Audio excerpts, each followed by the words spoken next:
9 سال تک عیسائی پادری کے پاس یہ نوجوان رہا جس کا نام مابا ہے۔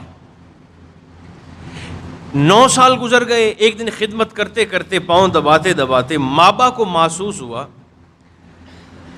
کہ اس پادری کے چہرے پر موت کی زردی چھا رہی ہے اور اس کا وقت قریب آ گیا ہے۔ اس نے خدمت کرتے کرتے مخاطبوں کے سوال کر دیا کہ وہ پیاس جس کی طلب آج تک نہیں بجھی، جس کے لیے میں نے والد کو چھوڑا ہے، بادشاہت کو چھوڑا ہے، علاقے کو چھوڑا ہے، پچھلے مذہب کو چھوڑ کر عیسائیت کو اختیار کیا ہے،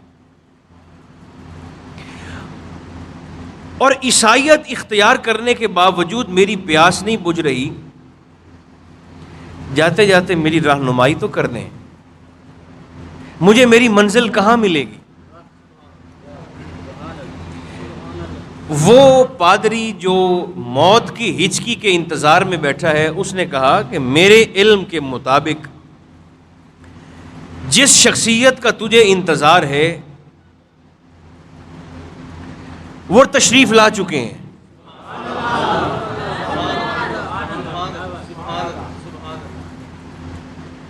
مابا چونکتا ہے، کہاں آئے ہیں؟ اس نے کہا عرب کے علاقے میں آئے۔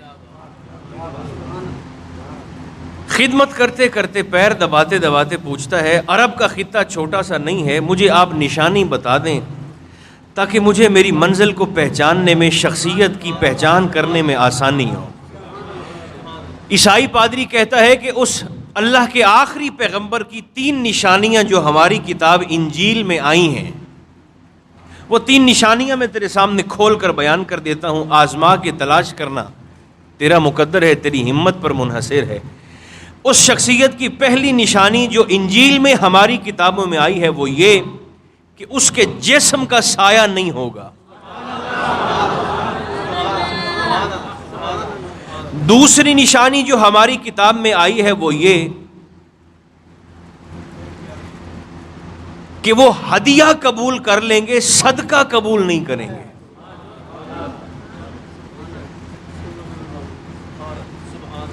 اور تیسری نشانی یہ ہوگی کہ اس شخصیت کے دونوں کندھوں کے درمیان مہر نبوت ہوگی۔ 3 علامات بتائیں مابا کو، اور موت کی ہچکی آئی اور روح پرواز کر گئی۔ اب یہ مابا چلتے چلتے فارس کے علاقے سے چلتا ہے۔ ڈاکوؤں کا دور تھا، راہزنوں کا دور تھا، قزاقوں کا دور تھا، قافلوں پر حملے ہوتے تھے، لوگوں کو پکڑ لیا جاتا تھا، جو زیادہ طاقتور ہوتا تھا، جنگل کا قانون تھا، وہ آگے اس شخص کو بیچ دیتا تھا۔ مابا کو پکڑا گیا، مابا کو بیچا گیا۔ بکتے بکاتے، چلتے چلاتے یہ مابا سفر کرتا کرتا شہر مدینہ کے مضافات میں پہنچا۔ ایک یہودن کا غلام ہے جس نے منہ مانگی قیمت پر مابا کو اس کے پچھلے مالک سے خریدا ہے۔ جسمانی لحاظ سے بڑے خوبرو تھے، بڑے طاقتور تھے، ذہین بھی تھے، قد کاٹ والے بھی تھے، حسن والے بھی تھے۔ اور شہر سے باہر ایک باغ ہے، اس باغ میں مزدوری بھی کرتے ہیں، اس باغ میں دہاڑی بھی کرتے ہیں، یہودن کی خدمت کرتے ہیں۔ ایک دن قسمت نے یاوری کی، کھجور کے تنے پہ چڑھ کر اوپر کھجور کے خوشے توڑ رہے ہیں، اور ساتھ دامن میں، کپڑے میں کھجور کے خوشے پھل کے اکٹھے کر رہے ہیں۔ گرمی کا موسم ہے، سورج نکلا ہوا ہے۔ دور سے کچھ لوگ آتے ہوئے نظر آئے، انہوں نے سرسری سی نگاہ ڈالی اور اپنا کام کرنے لگے۔ تھوڑی دیر کے بعد محسوس ہوا کہ وہ لوگ اسی طرف آ رہے ہیں۔ جب قریب آئے تو انہوں نے غور سے دیکھا، مابا نے، اور غور سے دیکھنے پر محسوس یہ ہوا کہ آنے والے لوگ 7 ہیں، مگر زمین پر سایہ 6 کا پڑ رہا ہے، 7ویں کا سایہ نہیں پڑ رہا۔ وہ نشانیاں جو بچپن سے آپ نے اپنے اس پوپ سے، عیسائی راہب سے، پادری سے سنی تھی۔ غور سے دیکھا تو لوگ 7 ہیں مگر سائے 6 ہیں، 7ویں کا سایہ نہیں ہے۔ جلدی سے کھجوریں توڑیں، دامن میں اکٹھی کیں اور کھجور سے نیچے اتر کر ان کے قریب تشریف لائے۔ اب مابا کہتا ہے کہ میری نظر ان 7 افراد کے چہروں پر پڑی تو مجھے اندر سے محسوس یہ ہوتا تھا کہ ان میں سے 6 اور ہیں اور 7واں اور ہے، جو چہرے میں، جو مہرے میں، جو زیارت میں، جو طبیعت میں، جو نفاست میں، جو حسن میں، جو تازگی میں، جو رانائی میں، جو روحانیت میں، جو منصب میں، ان 6 جیسا نہیں ہے، سب سے مختلف ہے، اور سایہ بھی اسی کے جسم کا نہیں ہے۔ آپ مابا کہتا ہے کہ میں دامن میں کھجوریں لے کر قریب گیا، ایک نشانی تو میری پوری ہو گئی کہ جسم کا سایہ۔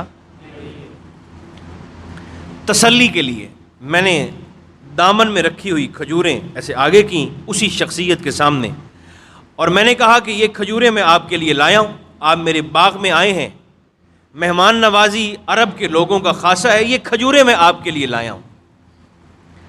مابا کہتا ہے پہلی بار اس شخصیت کے لبہائے مبارک حرکت میں آئے۔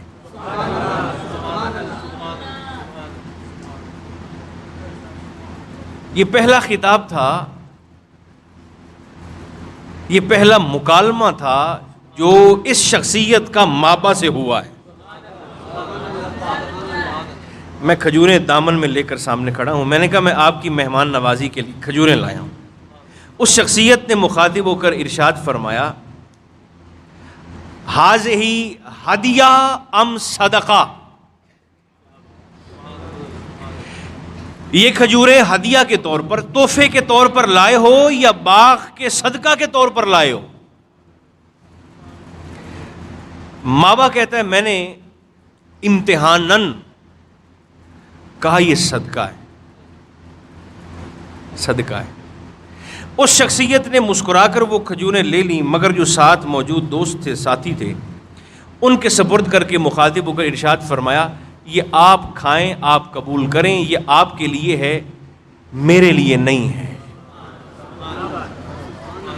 فرماتے ہیں دوسری نشانی پوری ہو گئی تو میں اس شخصیت کا گویا ایسے طواف کرنے لگا جیسے حاجی کعبے کا طواف کرتا ہے، اور اب وقت تھا کہ مجھے تیسری نشانی کا کسی طرف سے پتہ چلے، مگر وہ کہتے ہیں کہ میں ایسے ہی گرد مستاں گرد ابھی گھوم ہی رہا تھا کہ اس شخصیت نے دوسرا جملہ مجھ سے مخاطب ہو کر، یہ دوسرا جملہ تھا جو اس شخصیت نے مجھ سے، مابا کہتا ہے، مجھ سے مخاطب ہو کر کہا، ارشاد فرمایا، اور میرے من کی کائنات کو بدل دیا۔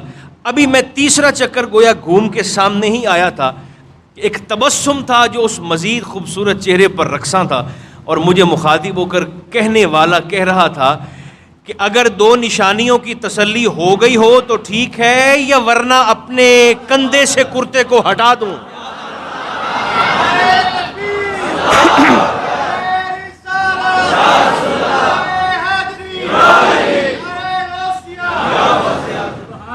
مابا کہتا ہے میری منزل میرے سامنے کھڑی تھی، میں گرا قدموں میں، اپنے رخسار کو ان کے نالین پر رکھا اور چومنے لگا حضور کے قدم۔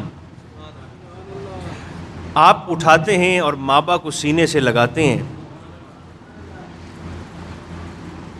ہاتھ باندھ کر کہتا ہے حضور سال ہر سال سے آپ کی تلاش میں تھا، آپ کے انتظار میں تھا۔ آقا مسکرائے، فرمایا ہم بھی جانتے ہیں۔ حضور کلمہ پڑھائیں، سرکار نے کلمہ پڑھایا۔ نام کیا ہے؟ حضور مابا ہے۔ فرمایا آج سے تو مابا نہیں ہے، آج سے تو سلیمان ہے۔